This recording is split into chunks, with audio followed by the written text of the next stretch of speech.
Yeah, goes to verse 1 first. And it came to pass, when the Lord would take up Elijah into heaven by a whirlwind, that Elijah went with Elisha from Gilgal. And Elijah said unto Elisha, Tarry here, I pray thee, for the Lord has sent me to Bethel. And Elisha said unto him, As the Lord liveth, and as thy soul liveth, I will not leave thee. So they went down to Bethel. And the sons of the prophet that were at Bethel came forth to Elisha, and said unto him, Knowest that the Lord will take away thy master from thy head today? And he said, Yeah, I know. It hold ye your peace. Praise the Lord. So Elisha,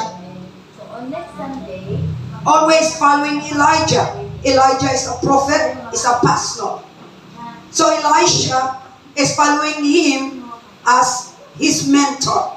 Wherever Elijah goes, whether it's far or close, Elisha is willing to follow him. Therefore, some sons of the prophet, yung ibang mga anak ng propeta, like you, nandito kayo. So they told him, bakit ka sumasama? Malapit ng siyang kunin ni Lord. Sabi niya, ano pa ang reason? Sabi niya, yes, I know. But, saan man siya pupunta, susunod ako sa kanya at ako ay hindi ko siya iiwanan. That's why the sons of prophet came to Elisha and discouraged him na ang kanyang master is about to take away. That's why I said, don't worry, hold your peace. Sabi niya, huwag kayong mag-alala, mag-relax lang kayo. So they are just like an spectator.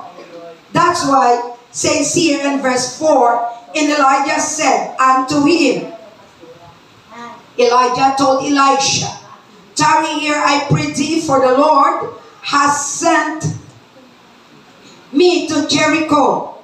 And he said, As the Lord liveth, and as thy soul liveth, I will not leave thee. So they came to Jericho.